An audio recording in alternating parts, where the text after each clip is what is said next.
अस्सलाम वालेकुम स्टूडेंट्स।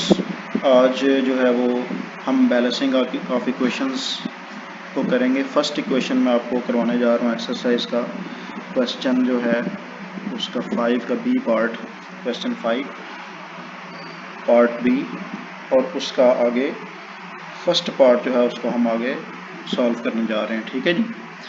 तो सबसे पहले हमने इक्वेशन का स्केलेटन लिखना है जो कि आपके सामने लिखा गया है Cu plus HNO3 arrow CuNO3 twice plus NO2 plus water.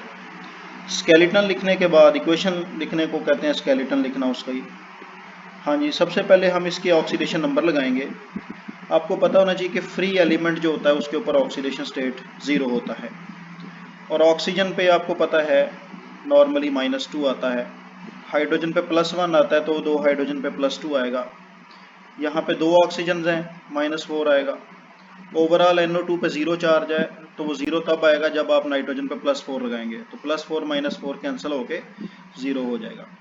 इसी तरह कॉपर दूसरे ग्रुप से कंबाइंड स्टेट में +2 आएगा। इस पे ऑक्सीजन पे -12 आएगा, क्योंकि देखें ऑक्सीजन 3 × 2 6 है। एक ऑक्सीजन पे -2 तो 6 पे 12 आएगा, 6 × 2 12 आएगा।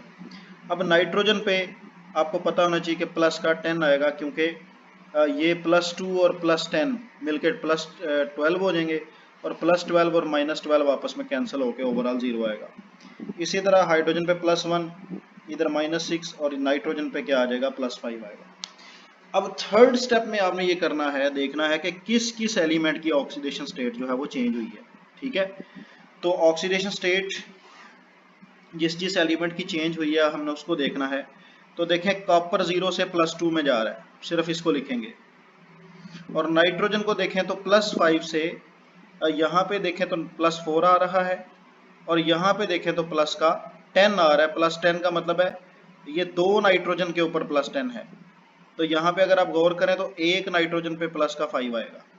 ठीक है, तो नाइट्रोजन एक ऐसा एलिमेंट है फिर कि जिसकी ऑक्सीडेशन स्टेट जो है वो एक जगह पे चेंज हो रही है और एक जगह पे चेंज नहीं हो रही।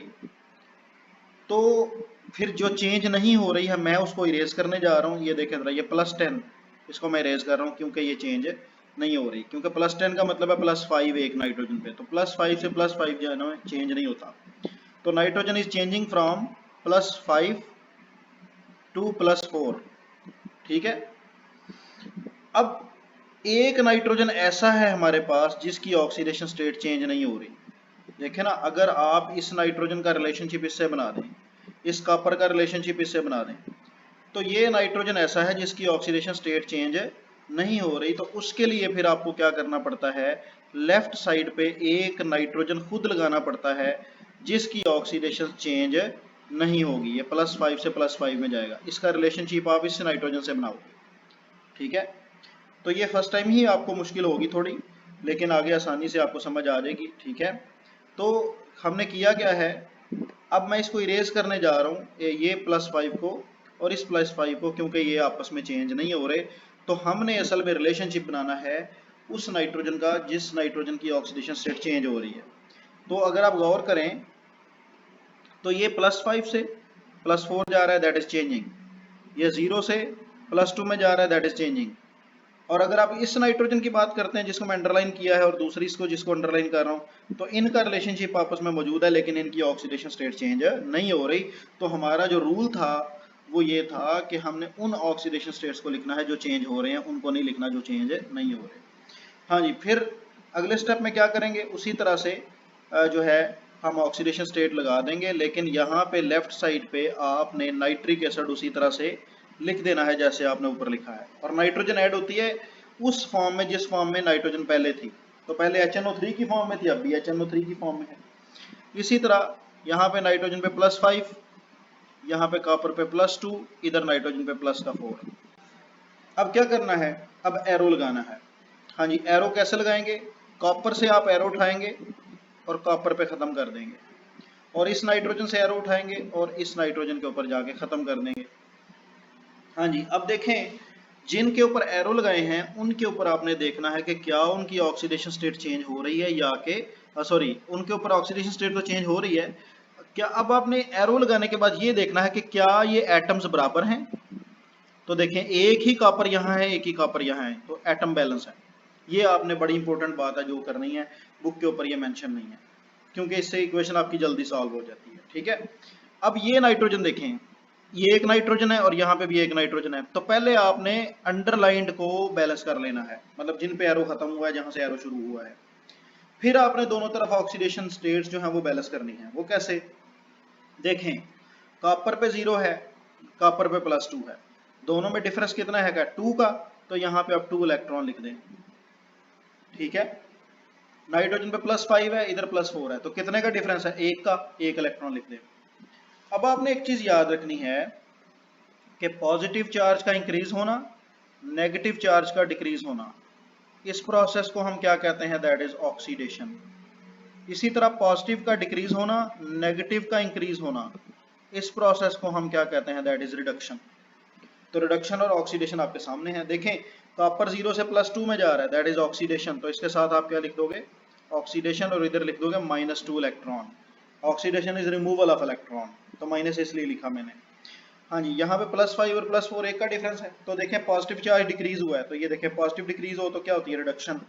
तो यहाँ पे आप ब्रैकेट में साथ लिख देंगे रिडक्शन, और that is addition of 1 electron. अब देखें एक तरफ से 2 इलेक्ट्रॉन निकल रहे हैं, एक तरफ 1 इलेक्ट्रॉन ऐड हो रहा है। 2 मीन 2 ऑक्सीडेशन से हो रहा है और 1 मीन 1 रिडक्शन से हो रहा है।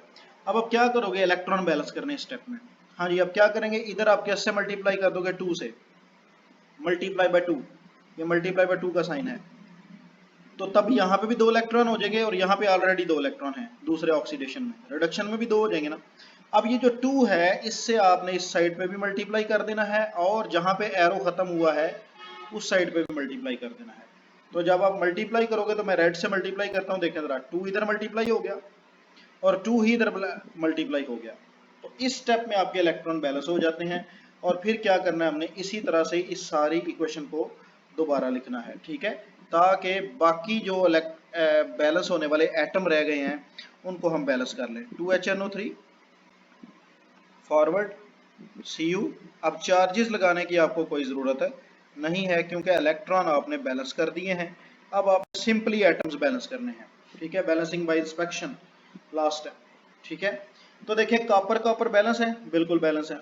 अब नाइट्रोजन बैलेंस कर लें, यहाँ पे कितनी नाइट्रोजन है, 2 और 2 4, यहाँ पे कितनी है, 2 नाइट्रोजन, और इधर आप क्या लगाओगे, मैं जो नया काम करूंगा यहाँ पे उसको मैं ग्रीन से कर देता हूँ। हाँ जी, तो 2 नाइट्रोजन्स और 2 नाइट्रोजन्स कितने हो गए, 4। यहाँ पे भी देखें 2 नाइट्रोजन और 2 4, नाइट्रोजन भी बैलेंस, कॉपर भी बैलेंस। अब आपने ऑक्सीजन बैलेंस करना है और आखिर पे हाइड्रोजन को बैलेंस करना है।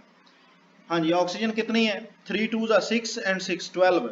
इधर कितनी है, 3 2 6 6 और 2 2 4 10, और अगर इधर आप 2 लगा देते हैं तो ऑक्सीजन आपकी बैलेंस हो जाती है। देखें जरा, यहाँ पे है 2 × 3 ऑक्सीजन, यहाँ 2 × 3 ऑक्सीजन, यहाँ पे 3 × 2 2 × 2, तो देखें कितनी थी इधर, 6 और 6 12, 6 और 4 10, और इधर मैंने 2 इसलिए लगाया ताकि 2 × 1 ऑक्सीजन 2। तो देखें जरा, इनको जमा करें तीनों को और इन दोनों को जमा करें, यहाँ पे भी कितनी बनती है 12, यहाँ पे भी कितनी बनती है 12 ऑक्सीजन बनती है। ठीक है, हाँ जी, अब मैं इसको इरेज कर रहा हूँ ताकि क्लियर हो जाइए थोड़ा। हाँ जी, तो देखें ऑक्सीजन बैलेंस हो गई है। लास्ट स्टेप है जी हाइड्रोजन बैलेंस का। हाँ जी, हाइड्रोजन बैलेंस कर लें जरा, 2 हाइड्रोजन और 2 हाइड्रोजन 4 हाइड्रोजन, और यहाँ पे 2 × 2 4 हाइड्रोजन, तो हाइड्रोजन ऑलमोस्ट क्या हो चुकी है, बैलेंस हो चुकी है। ठीक है, तो ये आपके पास जो इक्वेशन है दैट इज बैलेंस्ड इक्वेशन। ठीक है, ये क्या है जी, आपके पास बैलेंस्ड इक्वेशन है। ठीक है, हाँ जी, अब इसी तरह से नेक्स्ट इक्वेशन मैं अगले वीडियो के अंदर आपको जो है वो सेंड करता हूँ, क्योंकि ये काफ़ी टाइम कंज्यूमिंग है, इस वजह से स्टेप बाय स्टेप एक एक करके इक्वेशंस को जो है वो हम अपलोड करते जाएंगे। ठीक है जी, अस्सलाम वालेकुम जी।